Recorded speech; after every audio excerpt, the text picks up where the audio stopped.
면접은 어떻게 됐나요? 완벽할 것 같아요. 그리고 오늘은 제가 모셔드릴게요. 폭설이 휘몰아치는 지하철역. 한 청년이 떡볶이 리어카를 밀고 있었습니다. 넘어진 할머니를 도와주다가 인생의 마지막 기회일지도 모르는 면접을 놓쳐버린 후였죠.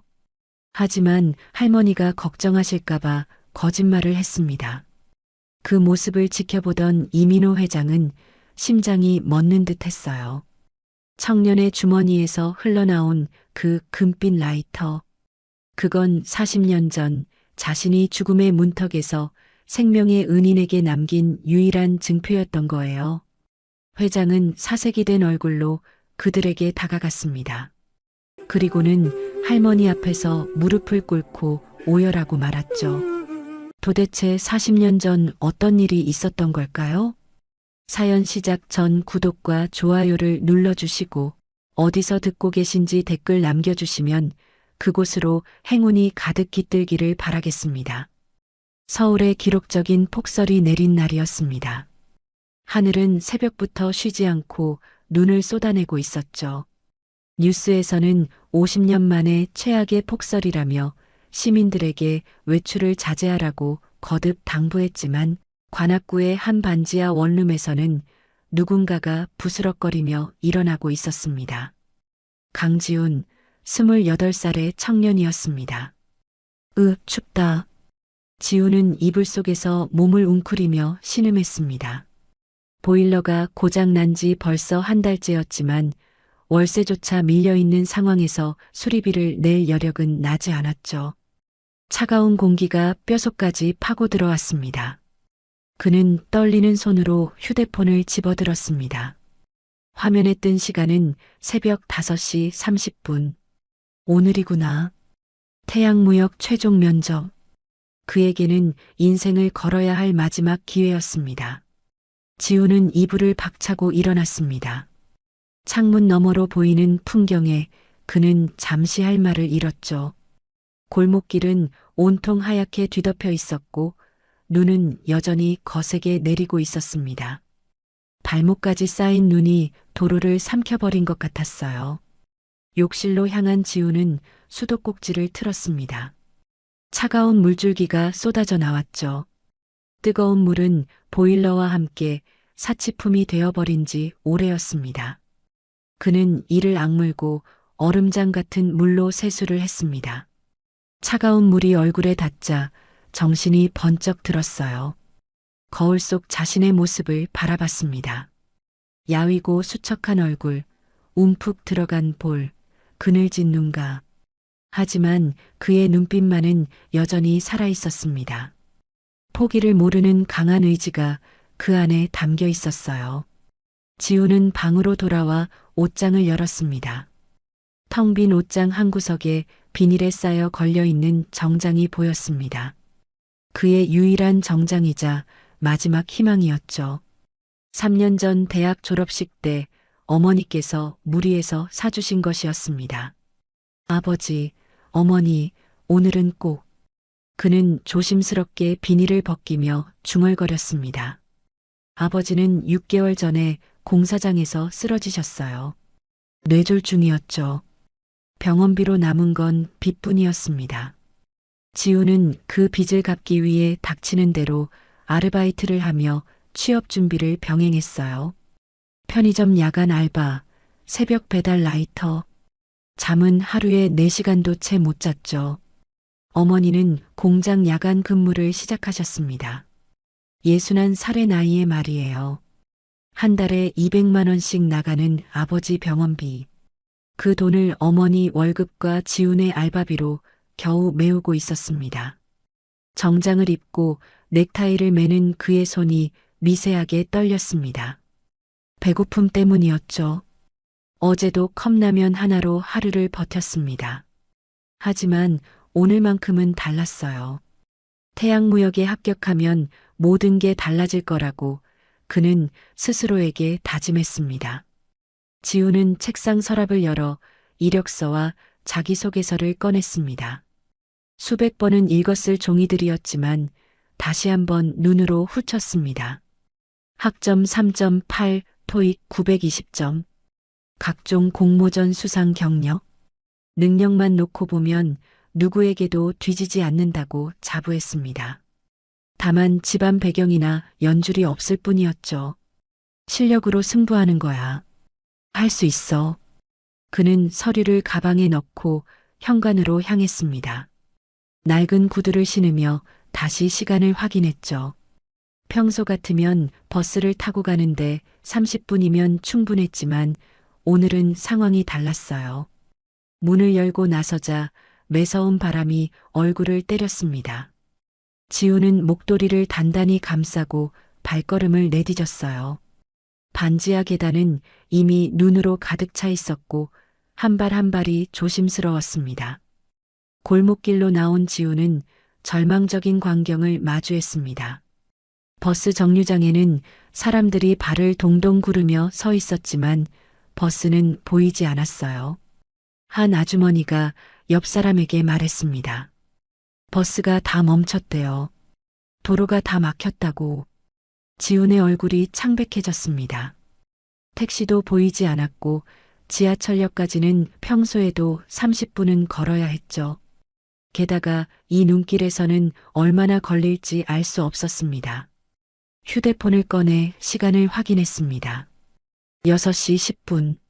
면접은 9시였고 평소라면 충분한 시간이었지만 지금은 아니었어요.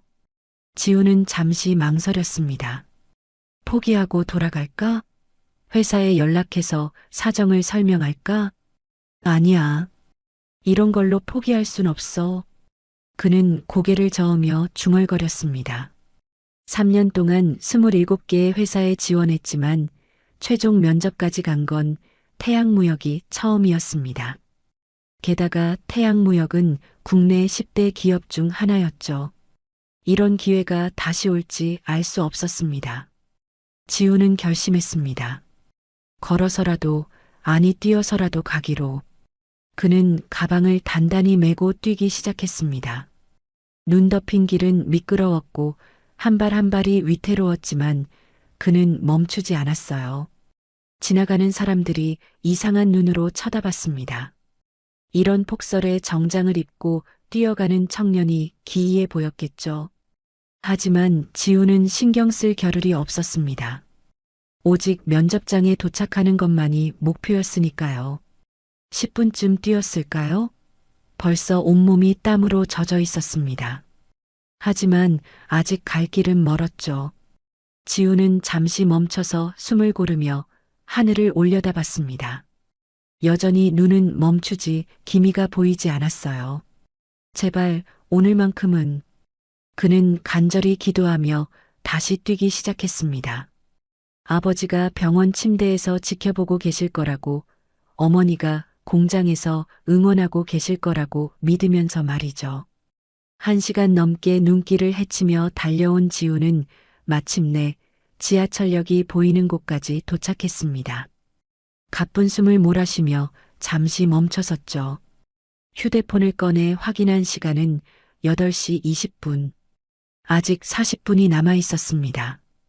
다행이다. 겨우 도착했네. 온몸이 땀으로 흠뻑 젖어 있었지만 안도의 한숨이 나왔습니다.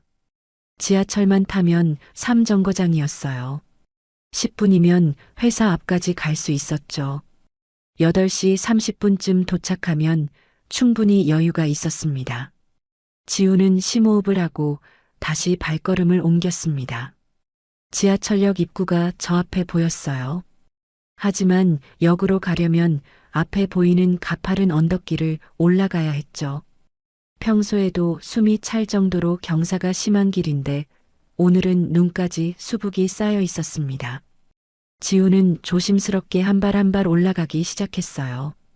구두 밑창이 눈에 미끄러졌지만 참았습니다. 그때였어요. 언덕 중간쯤에서 무언가 이상한 광경이 눈에 들어왔습니다. 누군가가 자기 몸집보다 훨씬 큰 리어카를 끌고 언덕을 오르려고 애쓰고 있었죠. 가까이 다가가니 일은 넘어 보이는 할머니였습니다. 낡은 겨울 점퍼를 입고 털모자를 깊숙이 눌러 쓴 할머니는 온 힘을 다해 리어카를 끌고 있었어요. 리어카에는 떡볶이 냄비며 어묵통, 각종 재료들이 산더미처럼 쌓여 있었고 그 무게만 해도 엄청나 보였습니다. 으이고, 으이고. 할머니의 낮은 신음소리가 들렸습니다. 낡은 운동화는 눈길에 제대로 된 마찰력을 내지 못했고 한 발 내디딜 때마다 미끄러졌죠. 리어카 바퀴도 눈에 파묻혀 제대로 굴러가지 않았습니다. 지우는 잠시 망설였습니다. 시간이 촉박했고 자신도 지친 상태였으니까요. 하지만 할머니의 힘겨운 모습을 그냥 지나칠 수는 없었습니다. 막 다가가려는 순간이었어요. 아이고 어머나. 할머니의 비명과 함께 상황이 급변했습니다.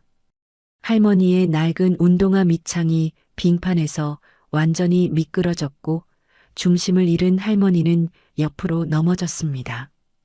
동시에 할머니의 손에서 놓친 리어카가 중력을 이기지 못하고 뒤로 밀려 내려가기 시작했죠. 순간 지훈의 머릿속이 하얗게 변했습니다. 무거운 리어카가 언덕 아래로 굴러내려가면 큰 사고가 날 게 분명했어요. 아래쪽에는 횡단보도가 있었고 출근하는 사람들이 지나다니고 있었으니까요.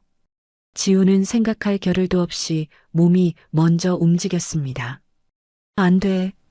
그는 온 힘을 다해 달려가 미끄러지는 리어카를 향해 몸을 날렸습니다. 마치 축구 골키퍼가 공을 막듯이 온몸을 던져 리어카 앞을 가로막았죠. 쿵! 둔탁한 충격과 함께 지훈의 몸이 눈밭에 처박혔습니다. 리어카의 무게가 그대로 전해졌고 등과 어깨에 엄청난 충격이 가해졌어요. 그래도 지훈은 이를 악물고 리어카를 붙잡았습니다. 미끄러지는 리어카를 막기 위해 발을 땅에 단단히 고정시키려 했지만 그마저도 쉽지 않았죠. 결국 지훈은 리어카와 함께 조금 더 미끄러져 내려갔습니다. 그 과정에서 정장 바지가 찢어졌고 재킷은 눈과 진흙으로 엉망이 되었어요. 무릎이 바닥에 쓸려 뜨거운 통증이 느껴졌습니다. 하지만 다행히 리어카는 멈췄고 큰 사고는 일어나지 않았습니다. 헉, 헉. 지훈은 거친 숨을 몰아쉬며 천천히 일어났습니다. 온몸이 욱신거렸고 특히 오른쪽 무릎과 팔꿈치가 심하게 쓰라렸죠. 그제야 자신의 모습을 내려다본 지훈은 망연자실했습니다. 유일한 정장은 완전히 망가져 있었습니다. 바지 무릎 부분은 크게 찢어져 있었고 재킷은 눈에 젖고 진흙이 묻어 도저히 면접장에 입고 갈 수 있는 상태가 아니었어요. 구두도 한쪽이 벗겨져 있었고 가방은 어디론가 날아가 버렸습니다. 어머나 어머나 젊은이. 넘어졌던 할머니가 허둥지둥 다가왔습니다. 다행히 할머니는 큰 부상은 없어 보였지만 지훈을 보는 눈에는 죄책감이 가득했죠. 아이고, 이를 어쩌나. 젊은이, 내가 다 망쳐놨구먼. 할머니는 떨리는 손으로 지훈의 옷에 묻은 눈을 털어주려 했지만 이미 늦은 상태였습니다.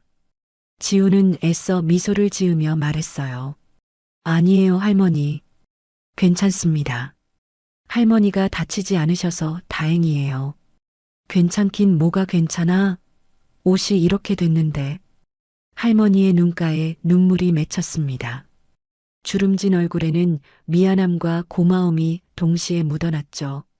지훈은 찢어진 바지를 보며 속으로 한숨을 삼켰지만 할머니 앞에서는 내색하지 않았습니다. 정말 괜찮아요. 옷이야 또 사면 되죠. 거짓말이었습니다. 지훈에게는 새 정장을 살 돈이 없었으니까요. 하지만 할머니를 더 미안하게 만들고 싶지 않았습니다.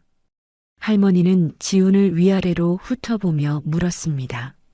그런데 젊은이, 이런 차림으로 혹시 어디 면접이라도 보러 가는 건가? 지훈은 쓴웃음을 지었습니다. 아, 네. 여기 근처 태양무역이요.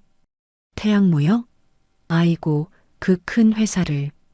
할머니의 얼굴이 더욱 어두워졌습니다. 자신 때문에 젊은이의 인생이 걸린 면접을 망쳤다는 생각에 가슴이 무너지는 것 같았죠. 정말 미안하구먼. 내가 어떻게 보상을? 아니에요, 할머니. 제가 선택한 거예요. 그리고 사실 붙을 가능성도 별로 없었어요. 지우는 담담하게 말했지만 속은 타들어가고 있었습니다. 3년 만에 잡은 기회였는데 이렇게 허무하게 날려버리다니. 하지만 이미 엎질러진 물이었죠. 휴대폰을 꺼내 시간을 확인했습니다. 8시 50분. 면접 시작까지 10분밖에 남지 않았어요. 이 모습으로 가더라도 늦을 게 뻔했습니다. 할머니는 지훈의 찢어진 바지와 더러워진 재킷을 보며 눈물을 흘렸습니다. 그 눈물이 주름진 볼을 타고 흘러내렸어요. 70이 넘는 세월을 살아온 할머니였지만 이 순간만큼은 어린아이처럼 무력했습니다. 지훈은 할머니의 어깨를 가볍게 두드렸습니다. 할머니, 정말 괜찮아요.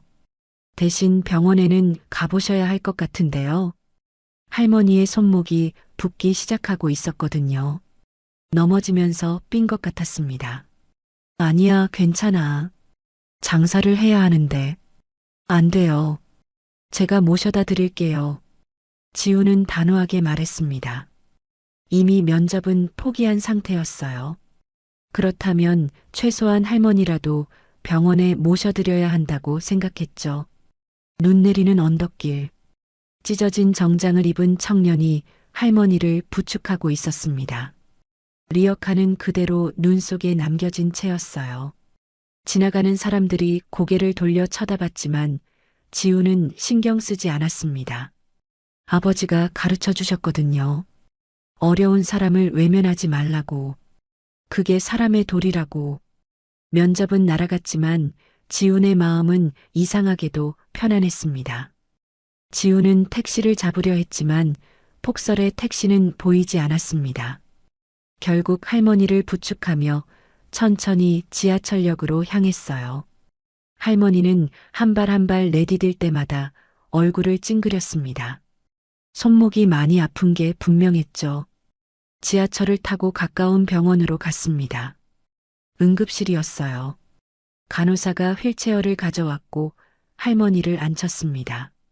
지우는 그 옆에 서서 접수를 도왔죠. 보호자 성함은요? 강지훈입니다. 환자분과 관계는?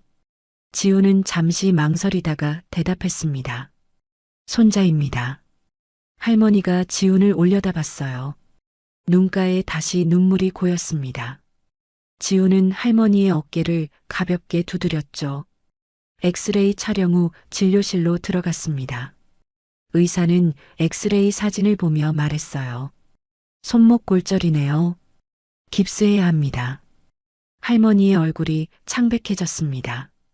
깁스를 얼마나 해야 하는데요? 한 달 정도는 해야죠. 그럼 일을. 의사는 고개를 저었습니다. 무리하시면 안 됩니다. 특히 무거운 걸 드는 일은 절대 안 돼요. 할머니는 고개를 떨구었습니다. 떡볶이 장사를 한 달이나 못한다는 건 생계가 끊긴다는 의미였으니까요. 지우는 그 모습을 보며 가슴이 아팠습니다. 치료가 끝나고 깁스를 한 할머니와 함께 병원 로비로 나왔습니다. 시간은 이미 9시 30분이 넘어 있었어요. 면접 시작 시간은 한참 지났죠. 지우는 휴대폰을 꺼내 태양무역 인사팀에 전화를 걸었습니다. 신호음이 울렸어요. 여보세요. 태양무역 인사팀입니다. 아, 안녕하십니까.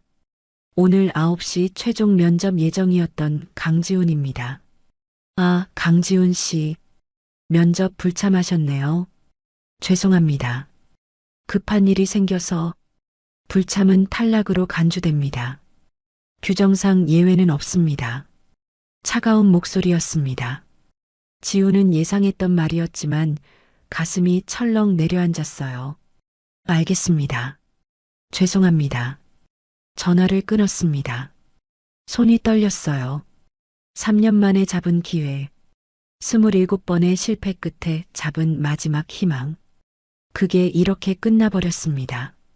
옆에 앉아있던 할머니가 조심스럽게 물었습니다. 젊은이, 면접은 어떻게 됐나요? 지우는 잠시 망설이다가 거짓말을 했습니다. 합격할 것 같아요. 할머니는 지훈의 얼굴을 빤히 쳐다봤어요. 그 눈빛에는 모든 걸 꿰뚫어보는 무언가가 있었죠. 거짓말. 눈빛을 보면 알아. 할머니의 목소리가 떨렸습니다. 내가 다 망쳤구먼. 젊은이 인생을.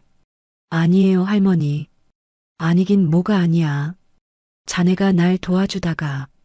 할머니는 더 이상 말을 잇지 못하고 고개를 떨구었습니다. 깁스한 왼손으로 얼굴을 가렸어요. 어깨가 들썩였습니다. 울고 있었던 거죠. 지우는 할머니 옆에 앉아 아무 말도 하지 못했습니다. 위로의 말을 해야 할지, 괜찮다고 해야 할지 알 수 없었어요. 그저 조용히 앉아 있을 뿐이었죠. 한참이 지나고 할머니가 천천히 고개를 들었습니다. 눈가가 빨갛게 부어 있었어요. 젊은이. 이름이 뭔가? 강지훈입니다. 지훈이. 나이는? 28입니다. 할머니는 고개를 끄덕이며 지훈을 바라봤습니다. 나는 박수님이야. 72이지. 할머니는 잠시 말을 멈췄다가 다시 입을 열었어요. 지훈군, 미안하. 정말 미안해. 괜찮다니까요, 할머니. 괜찮을 리가 없지. 내 인생이 걸린 일인데. 수님 할머니는 깁스한 손을 바라봤습니다. 한 달 동안 일을 못한다는 것. 그것도 걱정이었지만 지금은 그것보다 이 젊은이에게 미안한 마음이 더 컸어요. 할머니는 한참 동안 뭔가를 고민하는 듯 했습니다. 그러더니 갑자기 두꺼운 점퍼 주머니 깊숙한 곳에 손을 넣어 무언가를 꺼내기 시작했어요. 낡은 천으로 몇 겹이나 쌓인 작은 물건이었습니다. 잠깐만, 이거. 할머니는 조심스럽게 천을 풀었습니다. 그 안에서 나온 것은 오래된 라이터였어요. 금빛이 발에서 은은한 광택만 남았지만 한눈에 봐도 고급스러운 물건이었죠. 이거 봐. 할머니가 라이터를 지훈에게 내밀었습니다. 지훈은 당황했어요. 아니, 할머니, 이런 건 받을 수 없어요. 받아, 제발. 할머니의 목소리에는 간절함이 묻어났습니다. 이게 내 부적 같은 거야. 40년 동안 간직한 거거든. 지훈은 라이터를 바라봤습니다. 오래됐지만 정성스럽게 닦은 흔적이 보였어요. 뒷면에는 작은 글씨로 뭔가 새겨져 있었죠. 희망을 잃지 마 마이너스 1985. 할머니는 라이터를 지훈의 손에 쥐어주었습니다. 이게 자네한테 행운을 줄 걸세. 자네가 나한테 생명의 은인이니까 이 라이터가 자네한테 갈 차례인가 봐. 할머니, 이건 너무. 들어봐. 이 라이터는 아주 특별한 거야. 할머니의 눈동자가 흔들렸습니다. 무언가 깊은 이야기가 담겨 있는 것 같았어요. 40년 전에 한 젊은이가 내게 준 거야. 그 젊은이도 자네처럼 착한 사람이었어. 죽을 고비를 넘기고 나서 내게 이걸 주더라고. 이게 제 전부입니다라면서 할머니는 잠시 말을 멈추고 먼 곳을 바라봤습니다. 40년 전 그날이 떠오르는 것 같았어요. 그 젊은이가 어떻게 됐는지 모르겠어. 소식이 끊겼거든. 죽었을 수도 있고 아니면 잘 살고 있을 수도 있고 하지만 난 이 라이터를 팔 수가 없었어. 이게 그 사람의 마지막 흔적 같았거든. 할머니는 지훈의 손을 꽉 잡았습니다. 그런데 오늘 자네를 만났어. 그 젊은이처럼 착한 사람을. 이건 운명인가 봐. 이 라이터가 이제 자네한테 가야 할 때가 된 거야. 지훈은 라이터를 손에 쥐고 할머니를 바라봤습니다. 할머니의 눈에는 진심이 가득했어요. 거절할 수가 없었죠. 감사합니다, 할머니. 그래야지. 그리고 포기하지 마. 이 모습 그대로 가. 찢어진 옷이라도 괜찮아. 오히려 자네의 진짜 모습을 보여줄 수 있을 거야. 할머니의 말에 지우는 고개를 끄덕였습니다. 이미 포기했던 마음이었지만 할머니의 격려에 다시 한번 용기가 생겼어요. 지우는 라이터를 재킷 안주머니에 조심스럽게 넣었습니다. 따뜻했어요. 할머니의 체온이 아직 남아있는 것 같았죠. 두 사람은 병원을 나와 택시를 탔습니다. 지우는 할머니를 집까지 모셔다 드렸어요. 작은 단칸방이었습니다. 할머니를 방까지 모시고 리어카는 나중에 찾기로 했죠. 집으로 돌아가는 길, 지우는 주머니 속 라이터를 만졌습니다. 40년 된 라이터, 누군가의 마지막 증표, 그리고 이제는 자신에게 전해진 부적. 이상한 감정이 밀려왔어요. 슬프지만 따뜻한, 절망적이지만 희망적인 그런 복잡한 감정이었죠. 집으로 돌아온 지우는 침대에 누워 천장만 바라봤습니다. 라이터를 꺼내 손에 쥐었어요. 금빛이 바랜 표면, 뒷면에 작은 각인. 희망을 잃지 마 마이너스 1985. 1985년. 40년 전이었습니다. 도대체 어떤 사람이었을까? 할머니에게 이 라이터를 준 그 젊은이. 죽을 고비를 넘기고 이걸 건넸다는 그 사람. 지금은 어디서 무엇을 하고 있을까요? 아니면 정말 세상을 떠난 걸까요? 지우는 라이터를 켜봤습니다. 딸깍. 40년이 지났는데도 불이 붙었어요. 작은 파란 불꽃이 어둠 속에서 흔들렸습니다. 신기했어요. 이렇게 오래된 물건이 아직도 작동한다는 게. 그날 밤 지우는 잠을 설쳤습니다. 아버지 생각, 어머니 생각, 그리고 오늘 만난 할머니 생각. 모든 게 머릿속에서 뒤엉켰어요. 다음 날 아침이었습니다. 휴대폰이 울렸어요. 모르는 번호였죠. 지우는 전화를 받았습니다. 여보세요? 강지훈 씨 맞으십니까? 네, 그런데요. 태양무역 인사팀입니다. 지훈의 가슴이 철렁했습니다. 무슨 일일까요? 혹시 불참에 대한 추가 페널티라도 있는 걸까요? 어제 불참하신 건으로 알고 있습니다만. 사정을 들었습니다. 네. 회장님께서 특별히 재면접 기회를 드리라고 하셨습니다. 오늘 오후 2시에 가능하십니까? 지우는 귀를 의심했습니다. 네. 재면접이요? 네. 어제 상황을 고려해서 한 번 더 기회를 드리기로 했습니다. 감사합니다. 꼭 가겠습니다. 전화를 끊고 지우는 그 자리에 멍하니 앉아 있었습니다. 재면접. 기회가 다시 온 거예요. 주머니 속 라이터를 만졌습니다. 할머니의 말이 떠올랐죠. 이게 자네한테 행운을 줄 걸세. 정말 그런 걸까요? 지우는 샤워를 하고 정장을 다시 꺼냈습니다. 어제 입었던 그 정장이었어요. 찢어진 바지, 얼룩진 재킷. 하지만 다른 옷이 없었습니다. 이걸 입고 가는 수밖에요. 오후 1시. 지우는 태양무역 본사 앞에 도착했습니다. 거대한 유리 건물이 하늘을 찌를 듯 서 있었죠. 정문 앞에는 정장을 입은 사람들이 드나들고 있었습니다. 지우는 심호흡을 하고 건물 안으로 들어갔습니다. 로비는 화려했어요. 대리석 바닥, 높은 천장, 거대한 샹들리에. 모든 게 웅장했죠. 엘리베이터를 타고 20층으로 올라갔습니다. 면접 대기실이 있는 곳이었어요.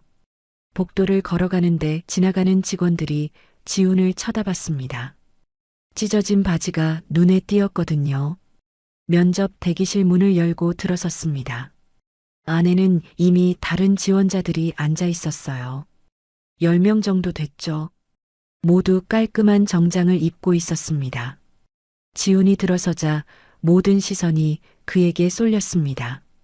찢어진 바지, 얼룩진 재킷.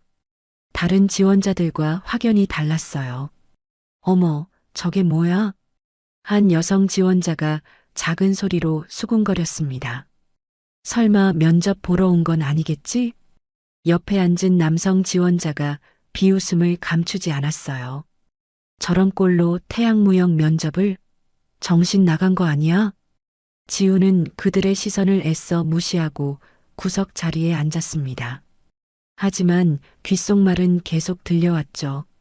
재수없게 왜 저런 사람이 여기 와? 회사 이미지 생각 안 하나? 지우는 주먹을 꽉 쥐었습니다. 창피했어요. 부끄러웠죠. 하지만 어쩔 수 없었습니다. 이미 여기까지 온 이상 포기할 수는 없었으니까요. 주머니 속 라이터를 만졌습니다. 따뜻했어요. 할머니의 말이 다시 떠올랐죠. 포기하지 마. 오히려 자네의 진짜 모습을 보여줄 수 있을 거야. 시간이 흘렀습니다. 한 명씩 이름이 불리며 면접실로 들어갔어요. 나오는 사람들의 표정은 다양했죠. 어떤 사람은 밝았고 어떤 사람은 어두웠습니다. 드디어 지훈의 차례가 왔습니다. 강지훈 씨, 면접 준비해 주세요. 직원이 이름을 불렀어요. 지훈은 자리에서 일어났습니다. 대기실이 다시 한번 술렁였죠. 저 사람도 면접 본다고? 대체 무슨 연줄이길래? 지훈은 고개를 들고 면접실 문을 향해 걸었습니다. 한 걸음 한 걸음이 무거웠지만 멈추지 않았어요.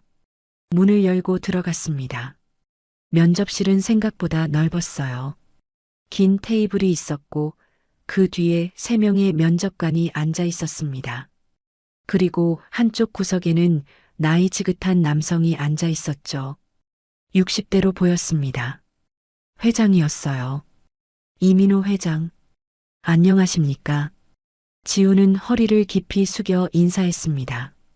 면접관들이 지훈의 모습을 보며 눈을 크게 떴어요. 찢어진 바지, 얼룩진 재킷. 한 면접관이 서류를 보며 물었습니다. 강지훈 씨, 어제 불참하셨죠? 네, 죄송합니다. 오늘 이 차림은? 어제 할머니를 도와드리다가 옷이 이렇게 됐습니다. 할머니요? 네. 지하철역에서 넘어지신 분을 도와드렸습니다. 면접관들은 서로 눈빛을 교환했습니다. 믿기 어렵다는 표정이었죠. 한쪽 구석에 앉아있던 회장은 지훈을 조용히 바라보고 있었습니다. 자리에 앉으세요. 지훈은 의자에 앉았습니다. 긴장이 되어서 손이 떨렸어요. 주머니에 손을 넣어 라이터를 만졌습니다. 조금 안정이 됐죠. 면접이 시작됐습니다. 지원 동기가 무엇입니까? 저는 지훈은 준비한 답변을 말하기 시작했습니다. 무역에 대한 관심, 태양무역의 비전, 자신이 기여할 수 있는 부분. 하나하나 또박또박 말했어요. 스펙은 좋네요. 그런데 3년 동안 취업을 못한 이유는 아버지 병원비 때문에 알바를 해야 했습니다. 가정 형편이 어려우면 회사 생활도 힘들지 않을까요? 그 말에 지훈은 잠시 멈췄습니다. 가슴이 철렁했어요. 하지만 솔직하게 대답했습니다. 어렵습니다. 하지만 포기하지 않았습니다. 그게 제 장점입니다. 회장이 처음으로 입을 열었습니다. 어제 할머니를 도왔다고 했는데 그럼 면접보다 할머니가 더 중요했습니까? 지훈은 회장을 바라봤습니다. 날카로운 눈빛이었지만 어딘가 따뜻한 구석이 있었어요. 네. 솔직하게 대답했습니다. 할머니가 더 중요했습니다. 면접관들이 놀란 표정을 지었습니다. 하지만 회장은 미소를 지었어요. 아주 작은 미소였지만 분명히 웃고 있었습니다. 좋습니다. 계속하죠. 면접이 이어졌습니다. 지훈은 점점 긴장이 풀렸어요. 답변도 잘 나왔죠. 주머니 속 라이터가 계속 따뜻함을 전해주는 것 같았습니다. 마지막 질문이 나왔습니다. 우리 회사에 꼭 들어와야 하는 이유가 뭡니까? 지훈은 잠시 생각하다가 대답했습니다. 저는 포기하지 않는 사람입니다. 어떤 상황에서도 포기하지 않을 겁니다. 그 말을 하면서 무의식적으로 주머니 속 라이터를 만졌어요. 할머니의 얼굴이 떠올랐습니다. 면접이 끝났습니다. 수고하셨습니다. 결과는 일주일 내로 연락드리겠습니다. 지우는 자리에서 일어나 인사를 했습니다. 감사합니다. 문을 향해 걸어가는데 갑자기 뭔가 주머니에서 빠져나가는 느낌이 들었어요. 딸그랑. 작은 소리였지만 면접실 안에 울려 퍼졌습니다. 라이터가 바닥에 떨어진 거예요. 금빛 라이터가 대리석 바닥을 굴러 회장 쪽으로 향했습니다. 지우는 황급히 돌아섰습니다. 죄송합니다. 회장이 몸을 숙여 라이터를 주었습니다. 손에 쥐고 잠시 바라봤어요. 오래된 디자인이었죠. 금빛이 바랜 표면, 세월의 흔적이 역력한 물건이었습니다. 회장은 천천히 라이터를 뒤집었습니다. 뒷면에 작은 글씨가 보였어요. 희망을 잃지 마 -1985. 그 순간이었습니다. 회장의 손이 떨렸어요. 미세하게 떨리던 손이 점점 더 심하게 흔들렸습니다. 얼굴이 하얗게 변했어요. 혈색이 순식간에 빠져나가는 게 보였죠. 회장님? 한 면접관이 조심스럽게 불렀습니다. 하지만 회장은 대답하지 않았어요. 그저 라이터만 바라보고 있었습니다. 지우는 그 자리에 서서 어찌할 바를 몰랐습니다. 뭔가 심상치 않은 분위기였거든요. 회장의 반응이 너무 이상했어요. 회장의 입술이 파르르 떨렸습니다. 눈동자가 흔들렸어요. 라이터를 쥔 손은 계속 떨리고 있었죠. 마치 유령이라도 본 것처럼 온몸이 굳어 있었습니다. 한참이 지났습니다. 회장은 라이터에서 눈을 떼지 못했어요. 시간이 멈춘 것 같았습니다. 면접관들도 지훈도 모두 숨을 죽이고 회장을 바라봤죠. 회장의 눈가에 뭔가 고이기 시작했습니다. 눈물이었어요. 천천히 눈가가 붉어졌습니다. 회장님, 괜찮으십니까? 다른 면접관이 물었습니다. 그제야 회장이 고개를 천천히 들었어요. 지훈을 바라봤습니다. 그 눈빛에는 형언할 수 없는 무언가가 담겨 있었습니다. 이게... 회장의 목소리가 떨렸습니다. 어디서 난 겁니까? 지우는 당황하며 대답했어요. 아, 그게 어제 할머니가 주신 겁니다. 할머니가? 회장이 자리에서 일어났습니다. 의자가 뒤로 밀려났어요. 면접관들이 깜짝 놀랐죠. 어떤 분입니까? 회장의 목소리에는 절박함이 묻어났습니다. 지하철역에서 넘어지신. 어느 역입니까? 3호선 신림역입니다. 회장은 라이터를 꽉 쥐었습니다. 손등에 핏줄이 튀어나왔어요. 숨을 깊게 들이마셨습니다. 지금 어디 계십니까? 집에 계실 겁니다. 손목을 다치셔서. 회장은 눈을 감았습니다. 입술을 깨물었어요. 온몸이 떨리고 있었습니다. 면접관들은 이런 회장의 모습을 처음 봤어요. 당황한 표정으로 서로를 쳐다봤죠. 회장이 눈을 떴습니다. 눈가의 눈물을 손등으로 훔쳤어요. 안내해 주시겠습니까? 네. 지금 당장. 지우는 어리둥절했습니다. 무슨 일인지 알 수가 없었어요. 면접관 한 명이 일어서며 말했습니다. 회장님, 아직 다른 지원자들이. 취소합니다. 네. 오늘 면접 전부 취소. 다음 주에 다시 잡으세요. 하지만 지금 당장이라고 했습니다. 회장의 목소리에 힘이 실렸어요. 면접관들은 더 이상 말하지 못했습니다.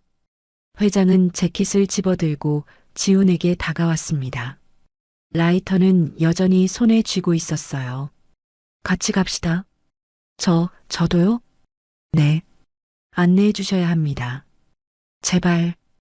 회장의 목소리는 떨리고 있었습니다. 지우는 고개를 끄덕였어요. 두 사람은 면접실을 나섰습니다. 복도를 빠르게 걸으며 회장이 휴대폰을 꺼냈어요. 비서에게 전화를 걸었습니다. 차 대기시켜. 지금 당장 신림역으로 갈 거야. 예, 회장님. 전화를 끊고 회장은 엘리베이터 버튼을 눌렀습니다. 기다리는 동안 계속 라이터를 내려다봤어요. 손에서 놓지 않았습니다. 손은 여전히 떨리고 있었죠. 엘리베이터가 도착했습니다. 문이 열리고 두 사람이 탔어요. 문이 닫혔습니다. 좁은 공간 안. 회장은 라이터를 가슴에 대고 꽉 안았습니다. 눈을 감았어요. 입술이 계속 떨렸습니다. 지우는 옆에 서서 아무 말도 하지 못했습니다. 뭔가 엄청난 일이 벌어지고 있다는 건 알았지만 그게 뭔지는 알 수 없었어요. 엘리베이터가 1층에 도착했습니다. 문이 열렸습니다. 회장은 눈을 뜨고 밖으로 나갔어요. 지훈도 따라 나갔죠. 로비를 가로질러 입구로 향했습니다. 밖에는 이미 검은색 벤츠가 대기하고 있었어요. 비서가 차 문을 열었습니다. 회장이 먼저 탔습니다. 지훈도 뒤따라 탔어요. 차가 출발했습니다. 창밖으로 도시의 풍경이 흘러갔습니다. 회장은 라이터를 쥐고 창밖을 바라보고 있었어요. 한마디도 하지 않았습니다. 지훈도 침묵했습니다. 차 안은 조용했습니다. 엔진 소리만 낮게 울렸죠. 회장의 손은 여전히 떨리고 있었습니다. 차는 강남대로를 벗어나 신림동 쪽으로 향했습니다. 창밖으로 도시의 풍경이 빠르게 지나갔어요. 고층 빌딩들이 점점 낮아지고 오래된 건물들이 나타나기 시작했죠. 회장은 여전히 라이터를 쥐고 있었습니다. 한 번도 손에서 놓지 않았어요. 가끔 라이터를 들어 올려 뒷면의 각인을 확인했죠. 희망을 잃지 마 -1985. 그 글씨를 볼 때마다 회장의 눈가가 붉어졌습니다. 지우는 옆에 앉아 회장을 몰래 쳐다봤어요. 60이 넘어 보이는 나이, 흰머리가 섞인 머리, 주름진 얼굴. 하지만 지금 그 얼굴에는 어린아이 같은 표정이 떠올라 있었습니다. 불안하면서도 간절한, 두려우면서도 기대에 찬 표정이었죠. 차가 신호등에 멈췄습니다. 회장이 처음으로 입을 열었어요. 그 할머니, 어떤 분이셨습니까? 지우는 잠시 생각하다가 대답했습니다. 착하셨어요. 제가 도와드렸는데 오히려 미안해 하시면서. 회장은 고개를 끄덕였습니다. 그렇겠죠. 그분은 원래 그런 분이니까. 목소리에 그리움이 묻어났습니다. 지우는 더 묻고 싶었지만 참았어요. 회장의 표정이 너무 무거웠거든요. 신호가 바뀌고 차가 다시 움직였습니다. 골목길로 접어들었어요. 눈치운 흔적이 여기저기 보였죠. 낮은 건물들, 좁은 골목. 회장이 살던 강남과는 완전히 다른 세상이었습니다. 이 근처입니다. 지훈이 말했습니다. 차가 천천히 속도를 줄였어요. 지하철역이 보였습니다. 3호선 신림역. 사람들이 오가고 있었죠. 지훈은 어제 그 언덕길을 떠올렸습니다. 할머니가 넘어지던 그곳. 저기서 조금만 더 가면 됩니다. 차는 역을 지나 좁은 골목으로 들어갔습니다. 양옆으로 오래된 상가들이 늘어서 있었어요. 분식집, 철물점, 슈퍼마켓. 세월의 흔적이 역력한 간판들이었죠.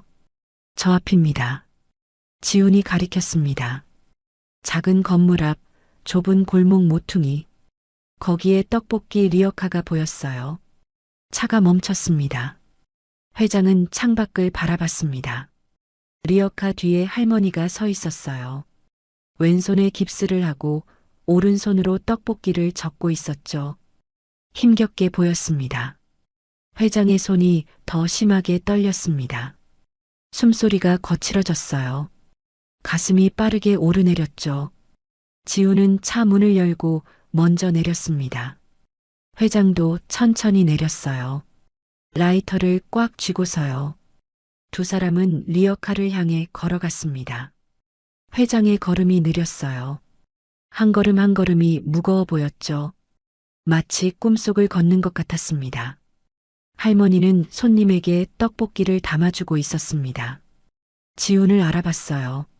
어머, 젊은이? 면접은 어떻게 됐나? 할머니가 반갑게 물었습니다. 지훈은 미소를 지었어요. 잘 봤어요, 할머니. 다행이구먼. 걱정했어. 그때였습니다. 회장이 천천히 앞으로 나왔어요. 할머니 앞에 섰죠. 할머니는 회장을 올려다봤습니다. 처음 보는 사람이었어요.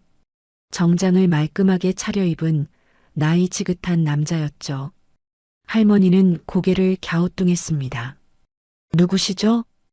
회장은 대답하지 않았습니다. 그저 할머니를 바라볼 뿐이었어요. 눈에 눈물이 고이기 시작했습니다. 할머니는 당황한 표정을 지었습니다. 옆에 있던 지훈을 쳐다봤어요. 지훈도 어찌할 바를 몰라 했죠.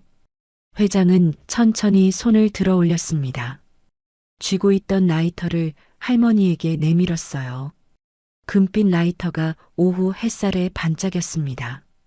할머니는 라이터를 봤습니다. 눈이 커졌어요. 숨을 들이켰죠. 이게... 할머니의 목소리가 떨렸습니다. 떡볶이 국자를 든 손이 멈췄어요. 회장이 조용히 말했습니다. 기억하십니까? 할머니는 라이터에서 눈을 떼지 못했습니다. 손이 떨리기 시작했어요. 국자가 냄비에 떨어졌죠. 철컹 소리가 났습니다. 천천히, 아주 천천히 할머니는 라이터를 향해 손을 뻗었습니다. 깁스한 왼손이 아니라 오른손으로요. 떨리는 손으로 라이터를 받았습니다. 뒤집어 봤어요. 뒷면에 작은 각인. 희망을 잃지 마 마이너스 1985. 할머니가 직접 새겨 넣었던 그 글씨였습니다. 할머니의 얼굴이 하얗게 변했습니다. 입술이 파르르 떨렸어요. 이건... 할머니는 라이터에서 회장의 얼굴로 시선을 옮겼습니다. 천천히, 아주 천천히요. 회장의 얼굴을 자세히 들여다봤어요. 주름진 얼굴, 흰머리. 하지만 그 눈빛은 어딘가 낯익었습니다. 40년 전에 봤던 그 절박했던 눈빛이었죠. 할머니의 손이 입을 막았습니다. 설마... 회장은 눈물을 흘리며 고개를 끄덕였습니다. 할머니는 한 걸음 뒤로 물러섰어요. 리어카에 등이 부딪혔죠. 믿을 수가 없었습니다. 40년 전 한강 다리에서 만났던 그 젊은이, 죽으려던 그 사람, 라이터를 주고 떠났던 그 청년, 눈앞에 서 있었습니다. 할머니의 눈에서 눈물이 쏟아졌습니다. 민호, 민호야? 목소리가 떨렸습니다. 회장은 더 이상 참지 못했습니다. 그 자리에서 무릎을 꿇었어요. 콘크리트 바닥에 무릎이 닿았죠. 그리고 고개를 숙였습니다. 아주머니, 회장의 목소리가 울먹였습니다. 죄송합니다. 40년이나 걸렸습니다. 할머니는 떡볶이 국자를 떨어뜨렸습니다. 라이터를 쥔 채로 회장에게 다가갔어요. 떨리는 손으로 회장의 어깨를 만졌습니다. 정말 민호야? 네, 저 이민호입니다. 할머니가 주저앉았습니다. 힘이 풀린 거예요. 회장이 황급히 할머니를 부축했죠. 두 사람은 그렇게 서로를 마주봤습니다. 40년의 세월이 그 사이에 있었습니다. 하지만 지금 이 순간 시간은 의미가 없었어요. 할머니는 회장의 얼굴을 두 손으로 감싸 쥐었습니다. 살아있었구나. 죽은 줄만 알았어. 눈물이 주름진 볼을 타고 흘러내렸습니다. 회장도 울고 있었습니다. 소리내어 울었어요. 60이 넘은 대기업 회장이 거리 한복판에서 아이처럼 울고 있었죠. 지나가던 사람들이 걸음을 멈췄습니다. 무슨 일인지 궁금한 표정으로 쳐다봤어요. 하지만 두 사람은 신경 쓰지 않았습니다. 지우는 조금 떨어진 곳에 서서 그 광경을 바라봤습니다. 가슴이 뭉클했어요. 자신도 모르게 눈물이 났죠. 40년. 그 긴 세월을 기다린 재회였습니다. 할머니는 회장의 손을 꽉 잡았습니다. 깁스한 왼손은 쓸 수 없어서 오른손으로요. 그 손에는 힘이 있었어요. 놓치지 않으려는 듯이 꽉 쥐었죠. 어떻게 날 찾았어? 할머니의 목소리가 떨렸습니다. 회장은 라이터를 가리켰어요. 이게 저를 데려왔습니다. 라이터? 네. 아주머니께서 이 젊은이에게 주셨죠. 그리고 이 젊은이가 면접을 보러 왔고 라이터를 떨어뜨렸습니다. 할머니는 지훈을 돌아봤습니다. 지훈은 고개를 숙여 인사했어요. 할머니는 다시 회장을 바라봤죠. 그럼 이게 회장은 고개를 끄덕였습니다. 40년 동안 찾았습니다. 아주머니를. 할머니의 눈에서 눈물이 다시 흘러내렸습니다. 왜 그렇게까지 은혜를 갚아야 했으니까요. 회장의 목소리가 떨렸습니다. 아주머니께서 저를 살려주셨잖습니까? 그때 일이 떠올랐습니다. 1985년 겨울이었어요. 22의 이민호는 한강 다리 위에 서 있었습니다. 자정이 넘은 시각이었죠. 바람이 매섭게 불었어요. 강물은 어둠 속에서 출렁이고 있었습니다.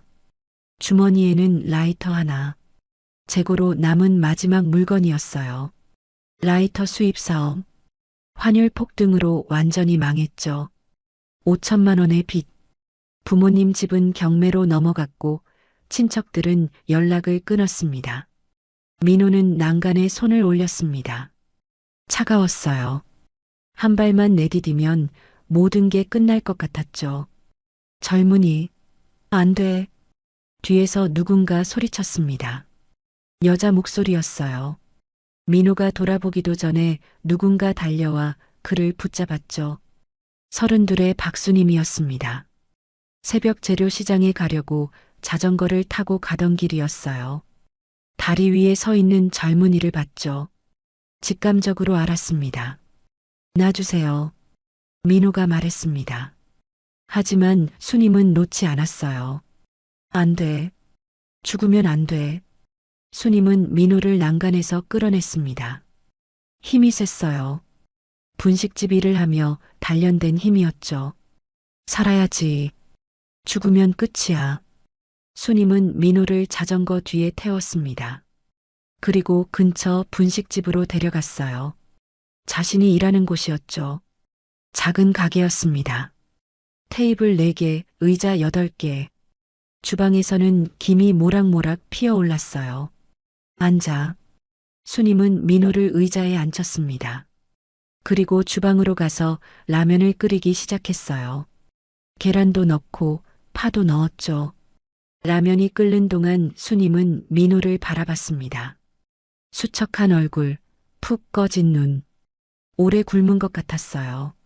라면이 다 끓었습니다. 수님은 그릇에 담아 민호 앞에 놓았어요. 먹어. 민호는 고개를 저었습니다. 못 먹어요. 먹어야 살지. 전 살고 싶지 않아요. 그래도 먹어. 죽더라도 배불리 먹고 죽어야지. 수님의 말에 민호는 젓가락을 들었습니다. 한 입 먹었어요. 뜨거웠죠. 그리고 맛있었습니다. 눈물이 났어요. 민호는 그릇을 비웠습니다. 수님은 또 끓여줬어요. 그것도 비웠죠. 새 그릇을 먹었습니다. 잘했어. 수님은 민호를 가게 안쪽 작은 방으로 데려갔습니다. 쉬는 공간이었어요. 여기서 자. 내일 얘기하자. 민호는 그날 밤 그곳에서 잤습니다. 오랜만에 따뜻한 곳에서 잤어요. 다음 날, 그 다음 날도 수님은 민호를 돌봐줬습니다. 밥을 먹이고 재웠죠. 아무것도 묻지 않았어요. 그저 따뜻하게 대해줬습니다. 사흘째 되던 날 민호가 말했습니다. 가야 합니다. 어딜? 잘 모르겠습니다. 하지만 여기 더 있을 순 없어요. 수님은 고개를 끄덕였습니다. 그래, 살아야지. 어떻게든 살아야 해. 민호는 주머니에서 라이터를 꺼냈습니다. 금빛 라이터, 자신이 수입했던 그 라이터 중 하나였어요. 이게 제 전부입니다. 라이터를 수님에게 내밀었죠. 받을 수 없어. 받아주세요. 제발. 이게 없으면 전 아주머니 은혜를 갚을 길이 없어요. 수님은 라이터를 받았습니다. 묵직했어요. 뒤집어 보니 아무것도 새겨져 있지 않았죠. 잠깐만. 수님은 서랍에서 뭔가를 꺼냈습니다. 작은 조각칼이었어요. 라이터 뒷면에 조심스럽게 글씨를 새기기 시작했습니다. 희망을 잃지 마 마이너스 1985. 다 새기고 수님은 라이터를 민호에게 돌려줬어요. 이거 가지고 가. 힘들 때 보고. 아니에요. 아주머니가 가지세요. 수님은 고개를 저었습니다. 내가 받을게. 그런데 약속해. 꼭 살아. 잘 살아. 민호는 고개를 끄덕였습니다. 눈물을 흘리며요. 약속? 드리겠습니다. 그렇게 민호는 떠났습니다. 그 후로 연락이 끊겼어요. 수님은 분식집 일을 계속했죠. 라이터는 항상 몸에 지니고 다녔습니다. 팔 수도 있었어요. 고급 라이터였으니까요. 하지만 팔지 않았습니다. 그 젊은이가 잘 살았으면 매일 빌었거든요. 세월이 흘렀습니다. 수님은 결혼을 했고 아이를 낳았어요.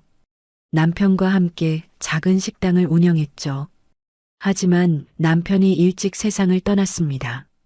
딸도 교통사고로 잃었어요. 혼자 남았습니다. 나이가 들었죠. 식당은 문을 닫았고 떡볶이 장사를 시작했습니다. 이른이 넘어서도 일을 했어요. 살아야 했으니까요.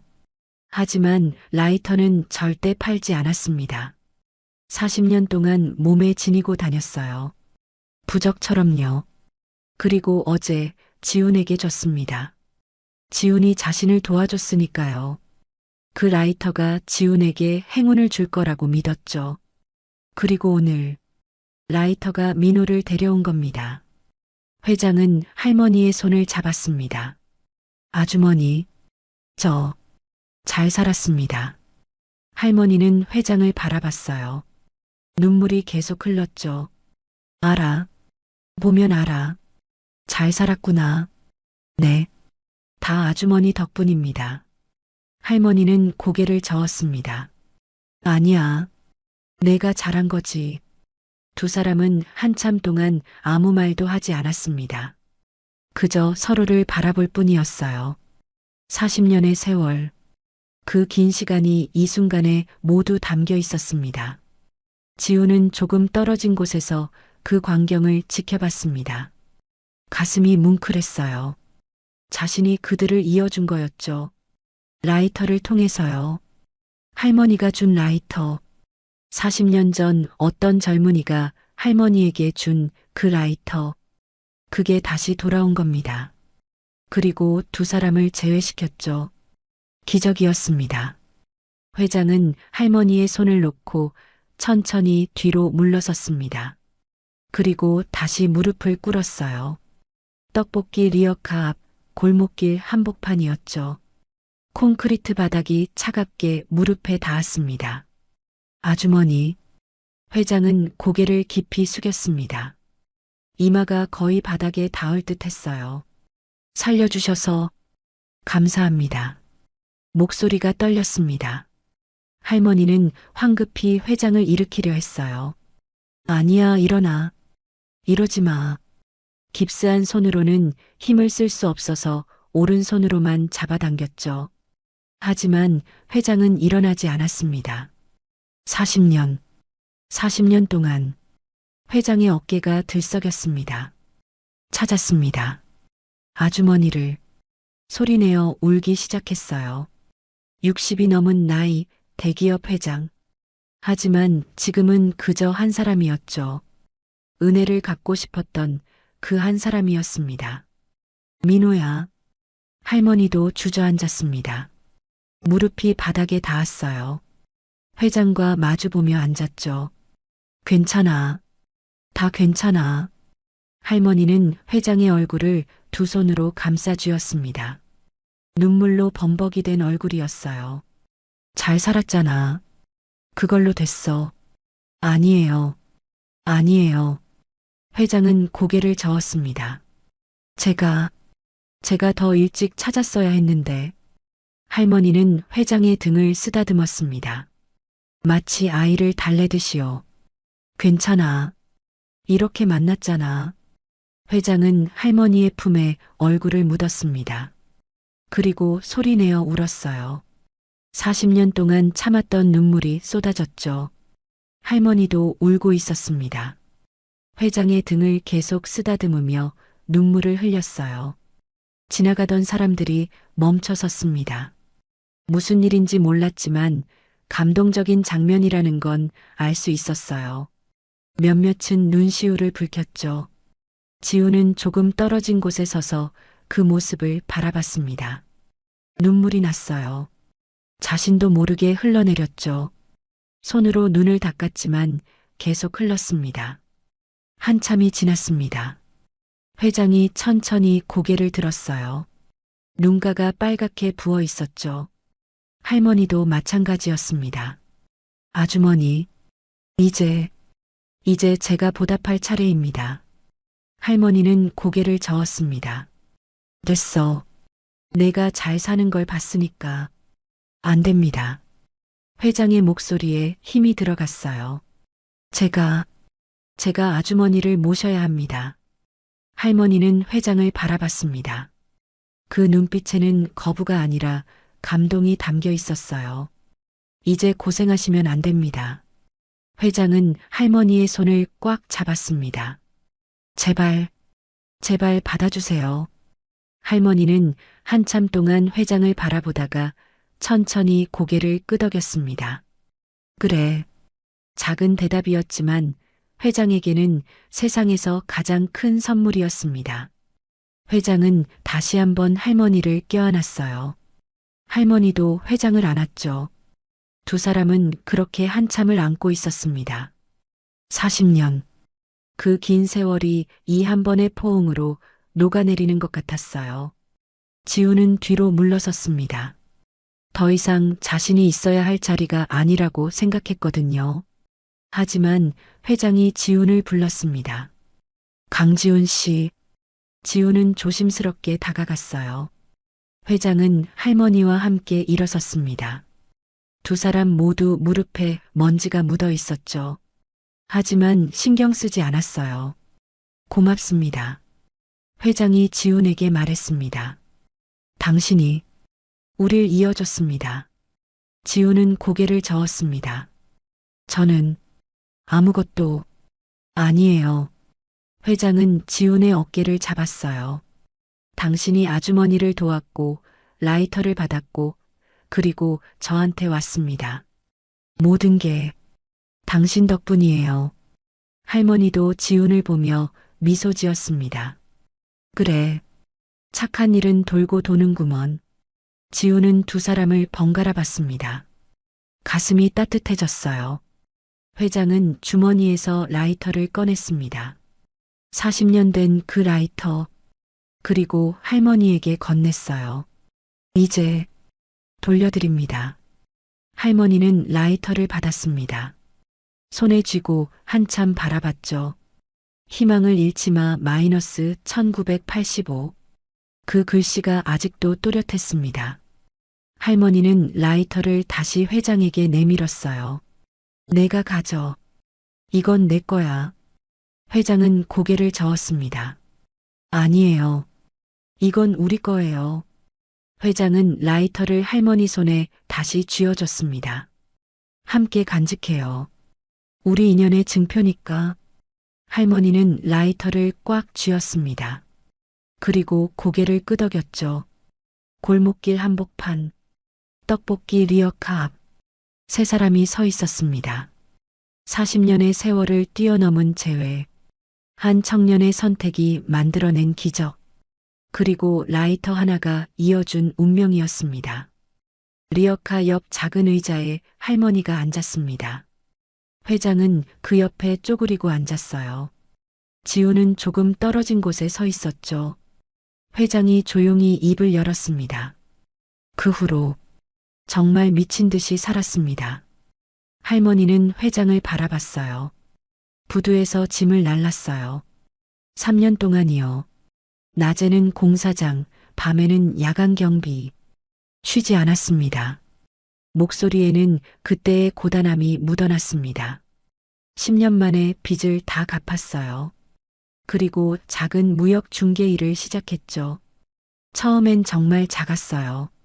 사무실도 없이 전화 한 대로 시작했거든요. 할머니는 고개를 끄덕이며 들었습니다. 조금씩 커졌어요. 1년, 2년, 3년. 직원도 생기고 사무실도 생기고 10년쯤 지나니까 제법 회사 모양새가 나더라고요. 회장은 잠시 말을 멈추고 하늘을 올려다봤어요. 그런데 이상했어요. 회사가 커질수록 마음 한구석이 텅 빈 것 같았거든요. 왜? 아주머니가 생각났으니까요. 회장의 목소리가 떨렸습니다. 매일, 매일 생각했어요. 그 분식집 근처를 수십 번도 더 갔어요. 하지만 가게는 문을 닫았더라고요. 주인이 바뀌었다고 했어요. 할머니는 고개를 끄덕였습니다. 맞아. 15년 전쯤 문 닫았어. 그 말을 듣고 회장은 고개를 떨구었어요. 계속 찾았어요. 사람도 고용해서 찾았죠. 하지만 이름도 정확히 몰랐고 사진도 없었고 찾을 수가 없었어요. 할머니는 회장의 손을 잡았습니다. 미안해. 내가 연락을 했어야 했는데. 아니에요. 제가 떠났잖아요. 제 잘못이죠. 두 사람은 한참 동안 말이 없었습니다. 지훈이 조심스럽게 물었습니다. 할머니는 어떻게 지내셨어요? 할머니는 지훈을 보며 쓴웃음을 지었어요. 나야. 뭐 그냥 살았지. 남편을 만났어요. 착한 사람이었죠. 같이 식당을 했어요. 딸도 낳고 행복했어요. 할머니의 목소리가 작아졌습니다. 그런데 남편이 먼저 갔어. 10년 전에. 그리고 딸도 교통사고로. 회장의 얼굴이 일그러졌어요. 몰랐습니다. 정말 몰랐어요. 괜찮아. 그런 거지 뭐. 할머니는 담담하게 말했지만 눈가가 붉어졌어요. 혼자 살게 됐어. 식당도 문 닫았고. 그래서 이거 시작한 거야. 떡볶이 장사. 회장은 리어카를 바라봤습니다. 낡은 냄비, 해진 천막, 오래된 바퀴. 할머니가 이런 걸로 생계를 이어왔다는 게 가슴 아팠어요. 그런데도 라이터는 안 팔았어? 할머니는 주머니에서 라이터를 꺼냈습니다. 못 팔았어. 이게 내 마지막 희망 같았거든. 희망이요? 응. 내가 잘 살았으면 좋겠다는 그 희망. 할머니는 라이터를 손바닥 위에 올려놓고 바라봤어요. 매일 이거 보면서 빌었어. 그 젊은이가 어디선가 행복하게 살고 있길. 그게 내 위로였어. 회장의 눈에서 눈물이 다시 흘러내렸습니다. 아주머니, 괜찮아. 이렇게 만났잖아. 할머니는 라이터를 회장 손에 쥐어줬어요. 이제 내가 간직해. 잘 살았으니까. 회장은 라이터를 꽉 쥐었습니다. 그리고 결심한 듯 말했어요. 아주머니, 이제 제가 책임지겠습니다. 뭘? 모든 걸요. 집도 생활도 건강도 전부 제가 챙기겠습니다. 할머니는 손을 내저었습니다. 아니야. 그럴 필요 없어. 있습니다. 회장의 목소리가 단호했어요. 40년 동안 못한 걸 이제라도 해야 합니다. 제발 받아주세요. 할머니는 회장을 한참 바라보다가 천천히 고개를 끄덕였습니다. 고맙구나. 회장은 지훈을 돌아봤습니다. 강지훈 씨. 네, 회장님. 당신도 합격입니다. 지훈의 눈이 커졌어요. 정말이요? 정규직으로 발령 내겠습니다. 해외 영업팀으로요. 감사합니다. 지훈은 허리를 깊이 숙였습니다. 눈물이 났어요. 기쁨의 눈물이었죠. 할머니가 지훈을 보며 환하게 웃었습니다. 그것 봐. 라이터가 행운을 줬지? 지훈은 할머니에게 다가가 인사했어요. 할머니 덕분입니다. 정말 감사합니다. 잘 됐구먼. 착한 일은 보상받는 법이야. 회장이 일어섰습니다. 할머니도 일으켜 세웠어요. 오늘은 제가 모셔다 드리겠습니다. 어디? 따뜻한 곳으로요. 아주머니가 쉴 수 있는 곳으로. 할머니는 리어카를 돌아봤습니다. 이건 제가 정리하겠습니다. 걱정 마세요. 회장은 비서에게 전화를 걸었어요. 지시를 내렸죠. 리어카 수거, 할머니 집 정리, 병원 예약. 모든 걸 즉각 처리하라고요. 세 사람은 차에 탔습니다. 할머니는 처음 타보는 고급 승용차에 어색해했어요. 하지만 회장이 옆에 있으니 편안했죠. 차가 출발했습니다. 창밖으로 골목길이 지나갔어요. 할머니가 40년 가까이 살았던 그곳이었죠. 이제는 떠나게 된 곳이었습니다. 할머니는 라이터를 손에 쥐고 창밖을 바라봤습니다. 40년. 참 긴 세월이었어요. 일주일이 지났습니다. 할머니는 새 아파트로 이사를 했어요. 강남의 작은 아파트였죠. 20평 정도 되는 곳이었지만 할머니에게는 궁전 같았습니다. 따뜻한 보일러, 깨끗한 화장실, 폭신한 침대. 모든 게 꿈만 같았어요. 회장이 직접 가구를 골라주었습니다. 소파, 식탁, 침대, 옷장. 필요한 모든 걸 채워 넣었죠. 냉장고에는 음식이 가득했어요. 처음 아파트에 들어섰을 때 할머니는 한참을 멍하니 서 있었습니다. 믿을 수가 없었거든요. 이게 정말 내 집이야? 네, 아주머니. 이제 여기서 편히 지내세요. 회장이 말했습니다. 너무 과분해. 아니에요. 이것도 부족합니다. 할머니는 소파에 앉아 주변을 둘러봤어요. 창밖으로 보이는 풍경도 아름다웠죠. 눈물이 났습니다. 기쁨의 눈물이었어요. 그날 저녁 세 사람은 함께 식사를 했습니다. 호텔 레스토랑이었어요. 회장이 예약한 곳이었죠. 할머니는 처음 가보는 고급 레스토랑에 어색해했습니다. 하얀 테이블보, 반짝이는 식기, 격식 있는 분위기. 모든 게 낯설었어요. 아주머니, 편하게 계세요. 회장이 의자를 빼주었습니다. 할머니는 조심스럽게 앉았어요. 지훈도 함께 앉았습니다. 지훈도 이런 곳은 처음이었죠. 긴장한 표정이 역력했어요. 주문이 나왔습니다. 스테이크, 샐러드, 수프. 할머니는 어떻게 먹어야 할지 몰라 두리번거렸어요. 회장이 옆에서 알려줬습니다. 이렇게 하시면 돼요. 고맙구나. 식사가 시작됐습니다. 조용했어요. 포크와 나이프 소리만 작게 들렸죠. 한참 후 회장이 입을 열었습니다. 아주머니, 건강검진 예약했습니다. 내일 병원 가셔야 해요. 건강검진? 네. 정밀 검사 받으셔야죠. 그럴 필요까지 필요합니다. 손목 깁스도 풀어야 하고요. 할머니는 고개를 끄덕였습니다. 회장은 지훈을 돌아봤어요. 강지훈 씨는 다음 주 월요일부터 출근입니다. 네, 회장님. 해외 영업팀이라고 했죠? 힘들 텐데 괜찮겠어요? 열심히 하겠습니다. 지훈의 목소리에는 의지가 담겨 있었어요. 할머니가 지훈을 보며 미소 지었습니다. 잘 됐구먼. 정말 잘 됐어. 할머니 덕분입니다. 아니야. 내 복이지. 회장이 주머니에서 라이터를 꺼냈습니다. 테이블 위에 조심스럽게 놓았어요. 금빛 라이터가 조명 아래 반짝였죠. 이게 우릴 이어줬네요. 세 사람은 라이터를 바라봤습니다. 할머니가 손을 뻗어 라이터를 만졌어요. 40년이나 걸렸지만 결국 돌아왔구나. 돌아온 게 아니에요. 제자리를 찾은 거죠. 회장이 말했습니다. 이 라이터는 희망이었어요.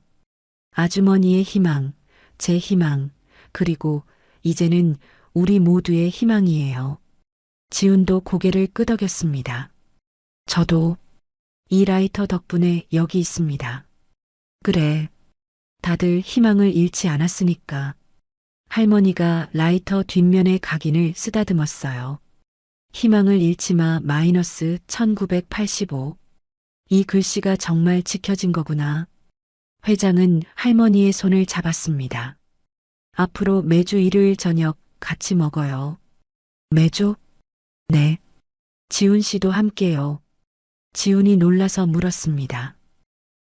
저도요? 당연하죠.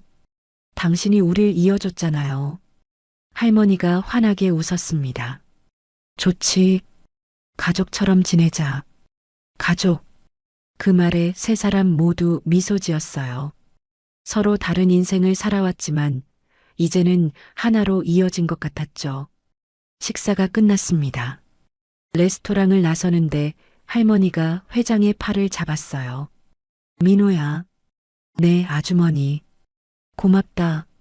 정말 고마워.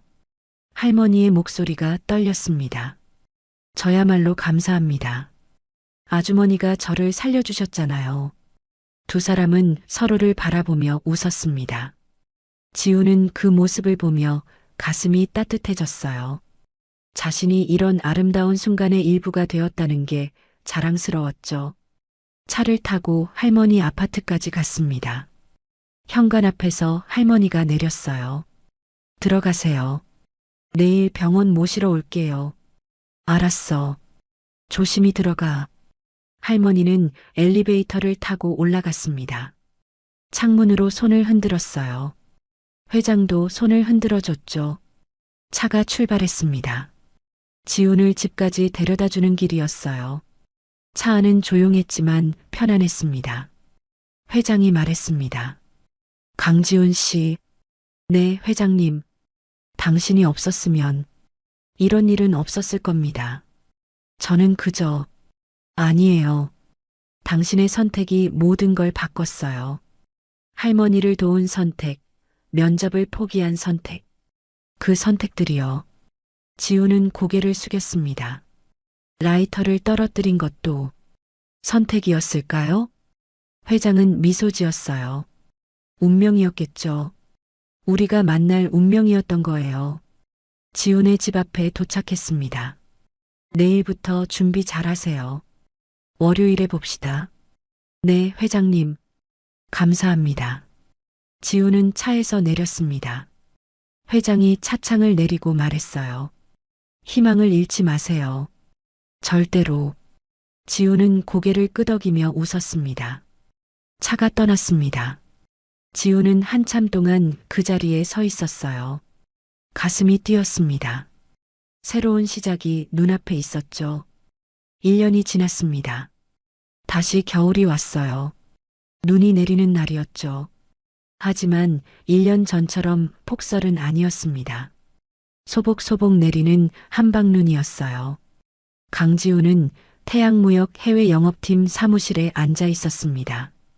책상 위에는 서류들이 가지런히 놓여 있었죠. 입사 1년 만에 첫 계약을 따냈습니다. 동료들이 축하해줬어요. 아버지도 재활 치료를 잘 받고 계셨습니다. 오른팔을 조금씩 움직일 수 있게 됐죠. 박수님 할머니는 따뜻한 아파트 거실에 앉아 있었습니다. 창밖으로 눈이 내리는 걸 바라보고 있었어요.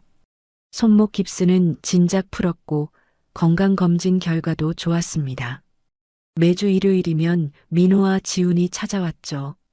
함께 밥을 먹고 이야기를 나눴습니다. 외롭지 않았어요. 이민호 회장은 회장실 책상 앞에 앉아 있었습니다. 책상이 유리 케이스 안에 라이터가 놓여 있었어요. 금빛 라이터. 40년을 함께한 그 라이터였죠. 매일 아침 출근하면 라이터를 바라봤습니다. 희망을 잃지 마 마이너스 1985. 그 글씨가 매일 힘을 줬어요.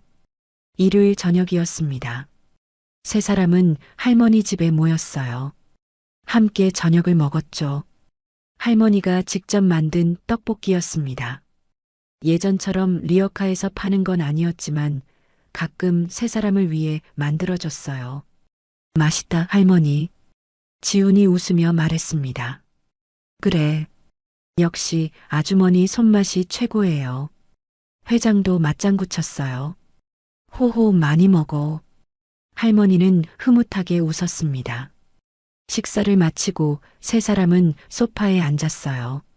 창밖으로 눈이 내리고 있었죠. 벌써 1년이 지났네요. 지훈이 말했습니다. 그러게. 1년 전 오늘도 눈이 왔었지. 할머니가 고개를 끄덕였어요. 회장은 라이터를 꺼냈습니다. 언제나 몸에 지니고 다녔거든요. 라이터를 켜봤습니다. 딸깍. 여전히 불이 붙었어요. 작은 불꽃이 흔들렸죠. 40년이 지났는데도 아직 작동하네요. 희망은 절대 꺼지지 않으니까. 할머니가 말했습니다. 지훈은 그 불꽃을 바라봤어요. 작지만 따뜻한 빛이었습니다. 그 빛이 세 사람을 이어준 거였죠. 회장이 불을 끄고 라이터를 테이블 위에 놓았습니다. 우리 앞으로도 계속 이렇게 만나요. 당연하지. 할머니가 웃었습니다. 세 사람은 창밖을 바라봤어요. 눈은 여전히 내리고 있었습니다. 하얗게 조용히 세상을 덮고 있었죠. 40년의 세월을 뛰어넘은 인연. 한 청년의 선택이 만들어낸 기적. 그리고 라이터 하나가 이어준 희망이었습니다. 세월은 모든 것을 바꾸지만 선행의 씨앗만은 언젠가 반드시 꽃을 피웁니다. 40년이 걸리더라도 착한 일은 절대 헛되지 않습니다. 희망을 잃지 않는 한 기적은 반드시 찾아옵니다. 오늘 사연이 마음에 닿으셨다면 구독과 좋아요를 눌러주시고 사연의 주인공을 위한 따뜻한 말씀도 댓글로 부탁드립니다.